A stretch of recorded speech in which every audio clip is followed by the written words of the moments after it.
Hello students, welcome to Abhay Sir's English. Today we will start the reading of revolutionary steps in surgery. बच्चों last video में जब हमने warming up किया था उसमें warming up हमने फिनिश किया था। आज हम लोग चैप्टर का रीडिंग स्टार्ट करेंगे।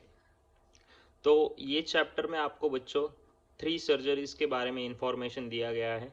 फर्स्ट आपका है कार्डियक सर्जरी, सेकेंड आपका है neuro surgery and third one आपका है रोबोटिक सर्जरी। तो कार्डियक सर्जरी बेसिकली बच्चों आपका रिलेटेड होता है हार्ट से, न्यूरो सर्जरी आपका रिलेटेड होता है ब्रेन से और robotic surgery is related with bones. तो कौन सा जो रोबोट है आपका मोस्ट एडवांस सर्जिकल रोबोट, उसके बारे में इंफॉर्मेशन ये चैप्टर में आपको दिया गया है। और कार्डियक सर्जरी और ओल्डन टाइम्स के जो सर्जरीज होते थे उसमें क्या डिफरेंस है और अभी के जो लेटेस्ट सर्जरीज हो रहे हैं तो उसमें क्या डिफ्रेंसिएशन आया है इसकी वजह से, तो ये हमें ये चैप्टर में देखना है। तो बच्चों हम लोग रीडिंग स्टार्ट करते हैं। Now see chapter students, revolutionary steps in a surgery.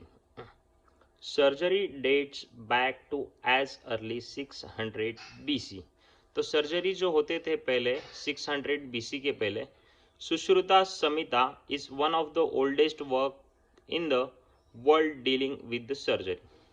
अब ये जो सुश्रुता संहिता थी उनका सबसे ओल्ड वर्क था ये सर्जरी में, उन्होंने डील किया था सर्जरी में। तो वो काम करती थी सर्जरी पे बहुत ओल्ड टाइम से, कभी as early 600 BC। It indicates that Sushruta was probably the first surgeon to perform surgical operations. और यही हमें क्या इंडिकेट करता है कि सुश्रुता जो है वो फर्स्ट सर्जन थी जिन्होंने सर्जिकल ऑपरेशंस परफॉर्म किए। उसमें उन्होंने बेसिकली जो ऑपरेशंस परफॉर्म किए it is based on a plastic surgery. Later some ancient surgeons perform tooth extraction and blood letting. तो उसके बाद कुछ जो एंशिएंट मीन्स पुराने सर्जन्स थे, उन्होंने क्या परफॉर्म किया था, टूथ एक्सट्रैक्शन। मीन आपका जो टूथ है उसका रिमूवल वो करते थे। और वो जो सर्जरी होते थे वो कैसे होते थे, ब्लड लेडिंग। ब्लड लेडिंग का मीनिंग बच्चों आपको यहाँ पे दिया है, देखो, ड्रेनिंग आउट ब्लड। तो उसमें क्या होता था, एक्सेस ब्लड आपका लॉस हो जाता था, आपके बॉडी में जो है वो ब्लड लॉस ज़्यादा हो जाता था वो ब्लड, और वो पेनफुल होते थे blood letting. Major surgery could not develop for a centuries because of lack and technology। अभी आप बच्चों देखोगे कि प्रीवियसली कैसे था, जो नॉलेज और टेक्नोलॉजी पीपल्स के पास नहीं था। आपने देखा रहेगा ह्यूमन का डेवलपमेंट्स कैसे हुआ। पहले मैन था वो कैसा मंकी की तरह बिहेव करता था, फिर वो एक फॉरेस्ट में गया, वहाँ पे ट्रीज वो कच्चा ही सब फूड खाता था, वो उसको पकाता नहीं था। तो फिर बाद में क्या हो गया कि जैसे जैसे टाइम चला गया तो बाद में एक दिन जंगल में आग लग जाती है, ट्रीज के पत्थर एक दूसरे पे घिसते, ट्रीज एक दूसरे पे घिसते, तो फिर वो पका हुआ खाना खाता है। तो वैसे फिर इन्वेंशन बाइक का वगैरह सब इन्वेंशन होते गए धीरे धीरे। तो वैसे ही सर्जरीज में है बच्चों कि जो पहले जो सर्जरी होते थे मेजर सर्जरी डेवलप ही नहीं हुए होते थे। और पहले के टाइम्स में आपने देखा रहेगा, आपके दादाजी वगैरह उनके टाइम में सुना रहेगा आपने कि बहुत सारी डेथ हो जाती थी due to lack of medical treatment. तो ड्यू टू नॉलेज और टेक्नोलॉजी ये सर्जरीज क्या नहीं हो पा रहे थे, डेवलप नहीं हो पा रहे थे। नाउ यहाँ पे आगे बोला गया आपको, the doctors had to cut open the part of a body that was not healthy. और डॉक्टर्स क्या करते थे पहले वाले, उनको डायरेक्टली बॉडी का पार्ट वो कट करना पड़ता था और वो बहुत पेनफुल होता था और वो आपके बॉडी के लिए हेल्दी भी नहीं होता था। रिमूव इट और सेट राइट दैट पार्ट। तो वो पार्ट को क्या करते थे, वो रिमूव कर देते थे। This would involve a pain to the patient. तो इसकी वजह से देखो आपको बच्चों अगर नॉर्मल भी कोई चीज़ लग जाती है तो बहुत ज़्यादा पेन होता है। तो जब ऑपरेशन में आपके बॉडी पार्ट का कट होगा तो बहुत पेन होता था उस times. General anaesthetics like ether or chloroform developed only from mid 19th century making painless surgical operations possible and successful। अभी देखिए बच्चों, ये जो ईथर और क्लोरोफॉर्म है आपके एनास्थीसिया करके यूज़ किए जाते हैं। तो ईथर और क्लोरोफॉर्म आपके जो है उनका स्ट्रक्चर आपके बुक में दिया नहीं है, बट मैं आपको बता देता हूँ आगे नेक्स्ट हायर स्टैंडर्ड्स में जब आप जाओगे तो ये आपको सब देखना है। Ether means R O bond R. तो ये आर की जगह आपका कोई भी ग्रुप हो सकता है, वो आप नेक्स्ट आगे जाओगे तो बच्चों आपको समझेगा। क्लोरोफॉर्म का स्ट्रक्चर आपको बता देता हूँ बच्चों। क्लोरोफॉर्म का स्ट्रक्चर होता है carbon, chlorine, chlorine, chlorine and hydrogen. ये आपको आप इसको बोल सकते हो CHCl3 भी आप इसको बोल सकते हैं। इसे हम लोग क्लोरोफॉर्म भी बोलते हैं। तो ये क्या था, ये जो एनास्थीसियास थे बच्चों, तो उसकी वजह से क्या होता है, आपके जो पर्टिकुलर बॉडी पार्ट पे आपको जो एनास्थीसिया दिया जाता है, और जो आप गहरी नींद में चले जाते हो तो आपके जो बॉडी पे है, अगर मैं कट भी कर दूँ नाइफ से वगैरह, तो आपको उसका कुछ पेन फील नहीं होता। तो उसके लिए तो वो पहले एनास्थीसियास डेवलप नहीं हुए थे। ये जो इथर और क्लोरोफॉर्म जो एनास्थीसियास है mid of the 19th century में आके डेवलप हो गए। तो इसकी वजह से जो प्रीवियस सर्जरी होते थे हमारे, वो कैसे थे होते थे कि वो बहुत पेनफुल होते थे। नाउ नेक्स्ट आगे बोला गया है students, modern techniques are use nowadays for anaesthesia. अभी कौन से टेक्निक्स यूज किए जाते हैं एनास्थीसिया के लिए, आपको क्वेश्चन आ सकता है कॉम्प्रिहेंशन में, which techniques are use nowadays for anaesthesia. Now उसका आंसर क्या होगा फिर आपका, modern techniques are used now for anaesthesia. General anesthesia benumbs the whole body. What is the meaning of benumbs? Makes numb so that one does not feel any pain. तो आपके body में आपको कुछ नम, आपका बॉडी का part वो सुन पड़ जाता है। नम मीन्स व्हाट, सुन हो जाएगा, तो उसके ऊपर आपको कुछ पेन फील नहीं होगा, तो उसके लिए बोला गया। And it is used for surgery of any region of a body. और ये एनास्थीसिया देने के बाद आप ह्यूमन बॉडी का कहाँ पे भी जो कौन सा भी पार्ट हो पर्टिकुलर, उसका आप क्या कर सकते हो, सर्जरी कर सकते हो। फॉर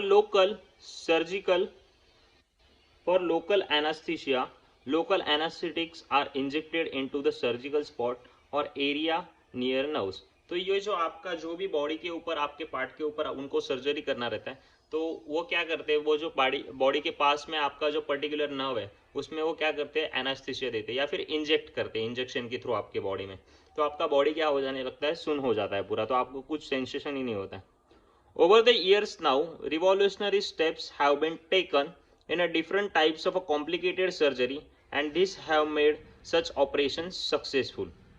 तो over the years क्या हो गया, revolutionary steps have been taken in a different types of a complicated, बहुत सारे different steps लिए गए जो भी complicated surgeries थे उनमें, तो उसकी वजह से क्या हो गया कि आपके जो ऑपरेशंस होते थे वो क्या होने लगे, सक्सेसफुल होने लगे।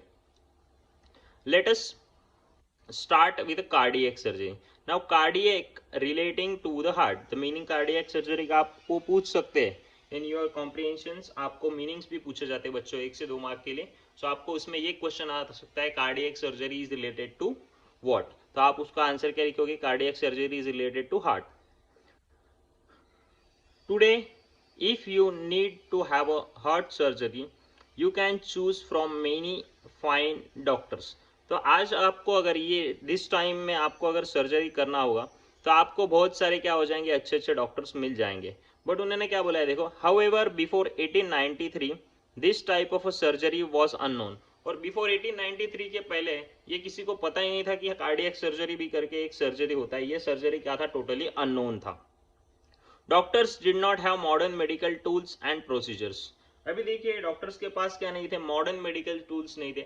आप अगर आज कोई भी बड़े हॉस्पिटल में जाते हो तो वहाँ पे डिफरेंट टाइप्स ऑफ इक्विपमेंट्स देखते हो बच्चों। तो उसमें आपको जो पहले होता था, पहले के टाइम पीरियड इतना नॉलेज नहीं था, टेक्नोलॉजी नहीं थी, डेवलप नहीं थी, लोग पढ़े लिखे नहीं होते थे, सब most of the illiterate person होते थे। तो उसकी वजह से क्या हो रहा नहीं था कि वो जो मॉडर्न मेडिकल के टूल्स वगैरह आते हैं। अभी देखो आप कोई भी ऑपरेशन परफॉर्म करना रहेगा तो आपके बॉडी के पूरे टेस्ट किए जाते हैं, blood test, urine test, sugar test, सब टेस्ट किया जाता है आपको। तो उसके बाद ही कोई एक फिक्स प्रोसीजर रहता है हर एक ऑपरेशन का। तो पहले क्या होता था, कोई भी ऑपरेशन का कोई फिक्स प्रोसीजर नहीं था, तो उसकी वजह से यह अननोन था। Essential for heart surgery, essential means what, necessary, essential means what, necessary. In those days heart patients were treated with sedatives. और वो पहले का जो टाइम था आपका, कभी का पहले का टाइम था 1893 का जो टाइम था, उसमें पेशेंट्स को क्या दिए जाते थे, सेडेटिव्स दिए जाते थे। Sedatives means what, substance that make someone sleepy. और वो एक पेशेंट को क्या हो जाता था, उसको स्लीपी फील करने के लिए, मीन्स उसको नींद आती थी वो सेडेटिव्स देने के बाद।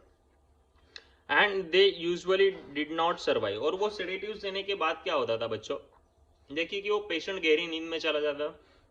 अभी आप जब उसको ऑपरेट कर रहे हो तो उसको कुछ सेंसेशन ही नहीं हो रहा उसके बॉडी में, अगर वो सेडेटिव्स का इतना हेवी डोज हो जाता था कि कुछ कुछ पेशेंट्स का क्या हो जाता था, उसमें डेथ हो जाता था। Then in 1893 Daniel Hale Williams, a young African American surgeon, attempted a new medical technique in order to save a patient's life. तो इन 1893 के बाद एक आपका जो साइंटिस्ट बोला गया उसमें कौन आया था, आपका doctor Daniel hello William, young African surgeon था। उन्होंने क्या किया, एक न्यू मेडिकल टेक्निक अटेम्प्ट किया in order to save patient's life, patient का लाइफ क्या करने के लिए, सेव करने के लिए। A patient James Cornish was suffering from very serious knife wound, और उनके पास एक पेशेंट आया था, उसका नाम क्या था, जेम्स कॉर्निश। वो क्या कर रहा था, सफर कर रहा था किसे, serious knife wound. Knife means क्या हो गया था, चाकू का उसको क्या हो गया था, एक घाव हो गया था। वाउंड मीन्स व्हाट, एक घाव हो गया था, तो उसके वो सफर कर रहा था। The knife had cut N artery less than an inch from his heart and punctured the pericardium. Pericardium का मीनिंग आपको बच्चों दिया हुआ है, सैक अराउंड द हार्ट। आपके हार्ट के अराउंड जो सैक होता है उसे क्या बोला जाता है, पेरिकार्डियम। तो उसके वहां पे उसको क्या हो गया था, नाइफ फाउंड हो गया था, तो उसकी वजह से वो क्या हो गया था, पंक्चर्ड हो गया था। Doctor Williams with 6 staff doctors perform a complicated and daring operations. तो उन्होंने 6 स्टाफ मेंबर्स के साथ क्या किया, एक ऑपरेशन परफॉर्म किया, ऑपरेशन परफॉर्म किया कॉम्प्लिकेटेड एंड डेयरिंग ऑपरेशन उसे बोला है। Doctor Williams become the first surgeon to save his patient by successfully repairing the human heart. और डॉक्टर विलियम्स जो है वो फर्स्ट सर्जन बने जिन्होंने अपने पेशेंट का लाइफ क्या किया बच्चों, सेव किया सक्सेसफुली उसको ऑपरेट करके। तो यही आपको इसमें बोला गया। अभी ये आपका कार्डियक सर्जरी के लिए। अभी नेक्स्ट आगे देखो क्या बोला गया, now many more advance techniques are used to in this speciality to deal with heart complications, open heart surgery, which can help to repair the heart defects। अभी इतने सारे टेक्निक्स डेवलप हो गए बच्चों कि बहुत सारे स्पेशलिटीज आ गए, डॉक्टर्स आ गए, बहुत सारे बड़े बड़े इक्विपमेंट्स आ गए। तो उसकी वजह से आजकल आप क्या कर सकते हो, इजीली आपका हार्ट का ट्रीटमेंट कर सकते हो, हार्ट के जो डिफेक्ट्स है उनको रिपेयर कर सकते हो। वहां पे बोला गया हार्ट वॉल्स और इवन रिप्लेस देम। हार्ट के जो वॉल्स होते हैं आपके, जो आपने देखो कि आप जब आपके चेस्ट को हाथ लगाओगे तो ऐसे कुछ कॉलम्स आपको दिखेंगे, उन्हें वॉल्स बोला गया है। Device for allowing the flow in one direction only. तो आपके हार्ट में, अपने साइंस में बच्चों पढ़ा रहेगा कि हार्ट में आपका क्या होता है, ब्लड सर्कुलेशन का काम होता है, ब्लड फिल्ट्रेशन का काम होता है, और आपके हार्ट में से कंटिन्यूसली क्या होता है, ब्लड का फ्लो चालू रहता है। तो वो आपने सुना रहेगा, तो वो उसको भी बोला गया वॉल्स और इवन रिप्लेस देम। तो आजकल इतना टेक्नोलॉजी डेवलप हो गया कि आपके जो हार्ट में डिफेक्ट्स हो गए, अभी आपने कुछ कुछ बच्चों को सुना होगा, देखिए कि जो उनका न्यू बॉर्न बेबी होते हैं उनमें हार्ट में क्या होता है, होल होता है। तो उसको भी आजकल इजीली हम लोग क्या कर सकते हैं, रिपेयर कर सकते हैं। तो ये सब जो सर्जरीज है is also performed successfully. With proper measures, patient can recover from cardiac surgery faster than they did before।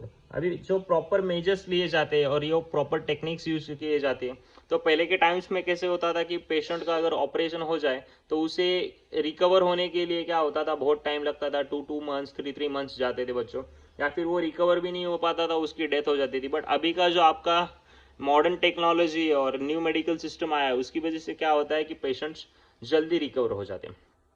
यही आपका बच्चों क्या है, हार्ट सर्जरी। और हार्ट सर्जरी का इमेज मैं आपको दिखाना भूल गया, मैं आपको दिखाता हूँ हार्ट सर्जरी का। देखिए मेरे पास ये इमेज है, इसमें देखिए आपको बच्चों हार्ट सर्जरी करते वक्त दिखाया गया है कैसे हार्ट सर्जरी किया जाता है, पेशेंट को कैसे इंसेशन किया जाता है। ये आपका हार्ट सर्जरी का इमेज है। यस, आपको दिख रहा है सबको? यस। नाउ अभी हम लोग स्टार्ट करेंगे न्यूरो सर्जरी। न्यूरो सर्जरी का इमेज बच्चा एक्चुअल मेरे पास नहीं है, बट ठीक है, it is related to your brain. आपके ब्रेन में जो भी डिफेक्ट्स होते हैं उसके बारे में आपको बोला गया। नाउ फर्स्ट देखिए, neuro surgery is another recent speciality to have received recognition since the early 1900s। 1900s में क्या हुआ था, न्यूरो सर्जरी एक दूसरा सर्जरी है जो स्पेशली क्या हो गया था, डेवलप हो गया था, उसको रिकॉग्निशन मिला था। कौन से ईयर में रिकॉग्निशन मिला था, आपको पूछ सकते हैं क्वेश्चंस बच्चों कॉम्प्रिहेंशन में, 1900s। It is concern with the treatment of disorders of nerve system. अभी यहाँ पे देखिए डिसऑर्डर्स आपको बोला गया है, डिसऑर्डर्स हेल्थ डिफेक्ट, आपके बॉडी के जो हेल्थ डिफेक्ट होते हैं तो उसके बारे में जो भी ट्रीटमेंट होते हैं उसके वो ट्रीट किया जाता है न्यूरो सर्जरी में। Neurosurgeons operate on the brain, the spine और द नर्व्स। अभी आपका जो बैक है, जो बैक में आपने साइंस में पढ़ा रहेगा, आपके जो बैक के जो सब नर्व्स है वो कहाँ तक कनेक्ट है, आपके ब्रेन तक कनेक्ट है। तो वो जो आपके ब्रेन के रिलेटेड जो भी इशू आता है वो सब किस में आता है, आपका न्यूरो सर्जरी में आता है। They can treat patients of all ages from newborn to elderly who have suffered a stroke. तो वो उसमें किसको किसको ट्रीटमेंट दिया जाता है बच्चों, new born baby to the all ages people, older ages के पीपल रहते हैं उनको भी, जो किससे सफर करे, स्ट्रोक से सफर करे। स्ट्रोक से सफर मीन्स अभी देखिए एक नया बीमारी है आपका ब्रेन ट्यूमर हो जाता है बच्चों, आपने सुना रहेगा कि उनको ब्रेन ट्यूमर की वजह से डेथ हो गई। तो एक्स्ट्रा ऑर्डिनरी जो ग्रोथ होता है आपका ब्रेन का, तो उसको ही बोला जाता है ब्रेन ट्यूमर। या फिर आपके जो ब्रेन में क्या होता है कि जो ब्लड होता है, ब्लड का सर्कुलेशन आपके ब्रेन में भी होता है बच्चों, तो वो जो ब्लड होता है तो उसके ब्लड के क्या हो जाते हैं, क्लॉटिंग हो जाता है। तो ब्लड क्लॉट हो जाने की वजह से आपके पूरे ब्लड को क्या नहीं हो पाता कंप्लीटली, उसको ब्लड नहीं मिल पाता। तो वो लेस ब्लड मिलने की वजह से क्या होता है, पेशेंट की डेथ हो जाती है। Harvey Cushing 1869 to 1939 is considered to be the father of a modern neurological surgery. आपको क्वेश्चंस बच्चों पूछ सकते हैं कॉम्प्रिहेंशन में, who is the father of modern neurological surgery, तो उसका आंसर क्या है आपका, Harvey Cushing is the father of modern neurological surgery.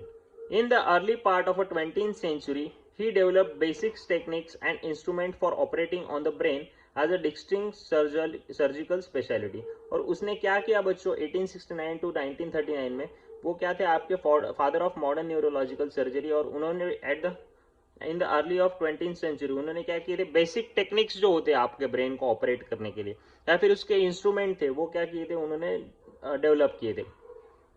Cushing dramatically reduced the mortality rate for neurosurgery from 90% to less than 10%। हाँ बच्चों, dramatically का meaning आपको पूछ सकते हैं। ड्रामेटिकली का मीनिंग है सडनली एंड सक्सेसफुली, और मोर्टेलिटी का मीन्स क्या मीनिंग होता है आपका, डेथ रेट, और specially on the large scale. अभी ये क्या होता था बच्चों, पहले जो ये आपका न्यूरोसर्जरी होता था, आगे का लाइन पढ़ते हैं आपको बाद में एक्सप्लेन करो। By the time of his retirement in 1937 he had successfully removed more than 2000 tumours. अभी ट्यूमर्स का मैंने क्या बोला था आपको, एबनॉर्मल और extra.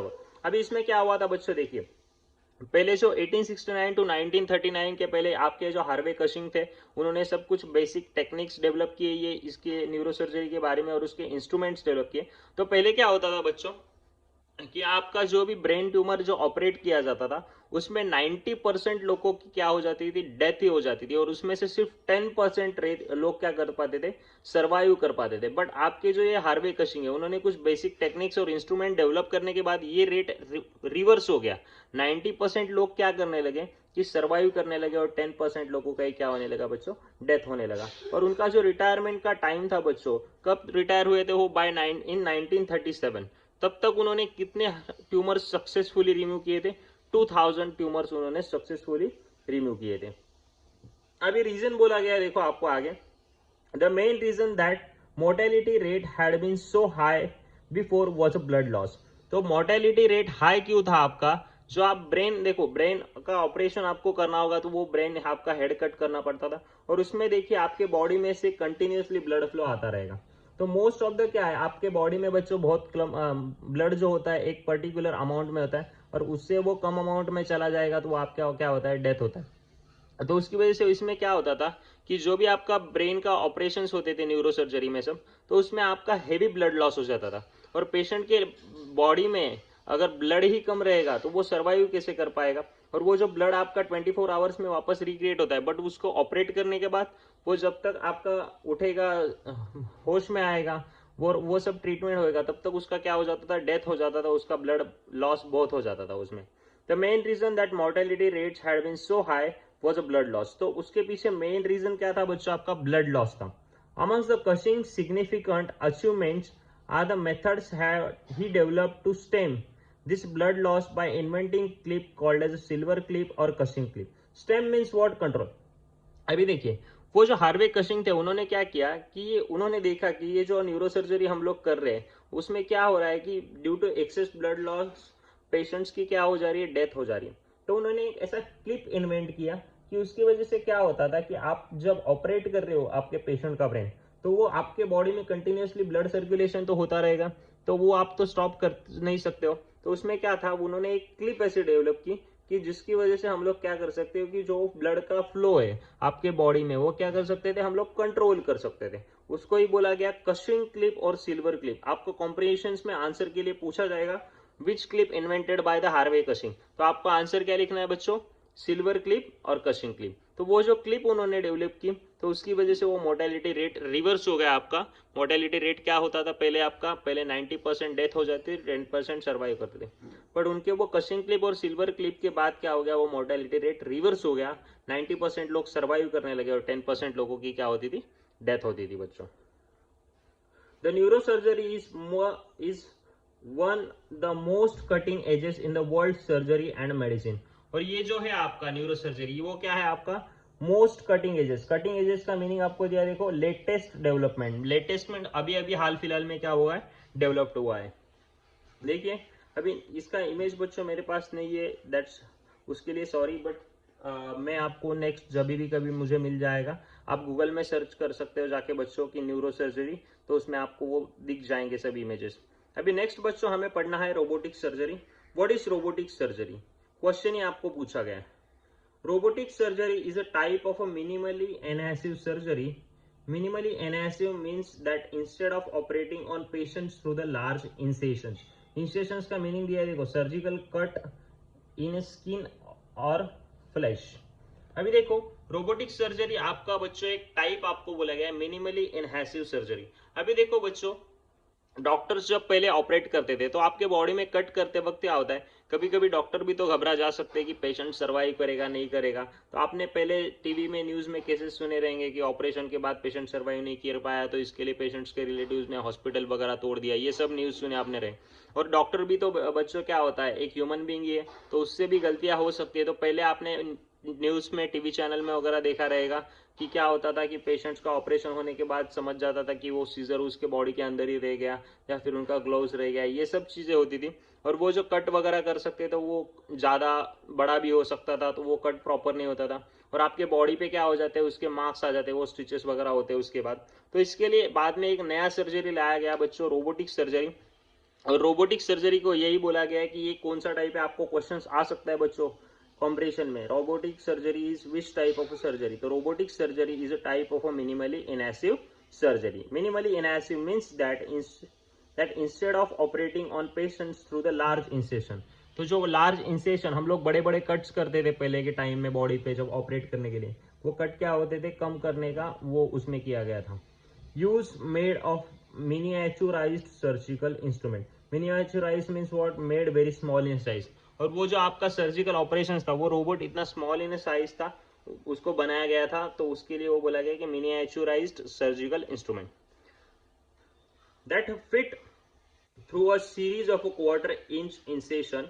When performing surgery with a Da Vinci, the world's most advanced surgical robot. अभी बच्चों देखो, आपके कॉम्प्रिहेंशन, आपको अगर रिवॉल्यूशनरी स्टेप्स इन सर्जरी में एग्जाम में आ गया तो आपको उसमें क्वेश्चंस रह सकता है बच्चों कि which is the most advanced surgical robot. तो आप उसका आंसर क्या लिखोगे my dear students, da Vinci. Da Vinci का इमेज मेरे पास है बच्चों, I will show you the image. ये देखिए आपका जो ये डा विंसी रोबोट था, ये मोस्ट एडवांस सर्जिकल रोबोट है। ये इसका क्या है, डा विंसी का इमेज है बच्चों। देखिए इसे आपका डा विंसी रोबोट दिखता है। अभी देखिए ये दिख रहा है बच्चों आपको, ऐसा आपका डा विंसी रोबोट क्या होता था, है मतलब अभी भी है, वो यूज में है, होता था नहीं।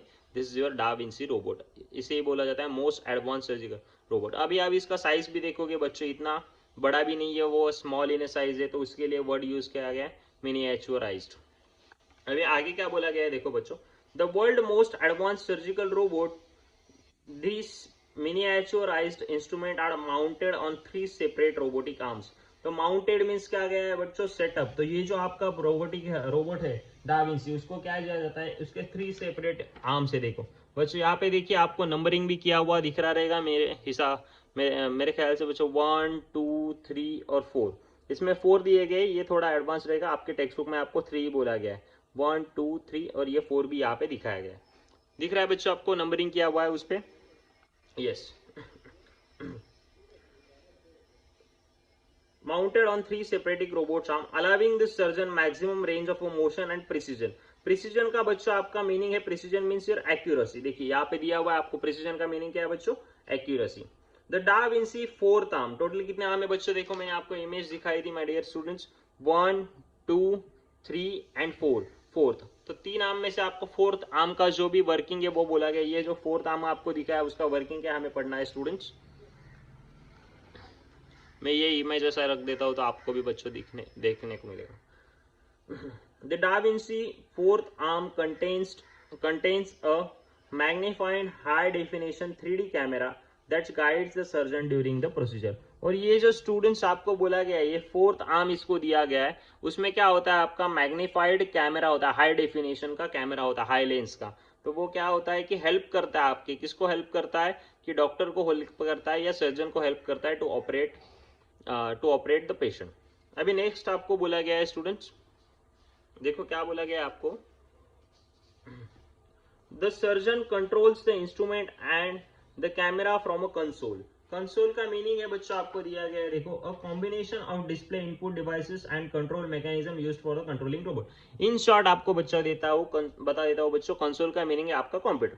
आपको ये रोबोट को ऑपरेट किससे करोगे, ऑलमोस्ट सब चीजें ऑपरेट आपकी कंप्यूटर से होगी, तो वो कंप्यूटर है, उसका मीनिंग कंसोल मीन्स। तो वो कंप्यूटर से क्या करते हो आप, वो रोबोट को ऑपरेट करते हो।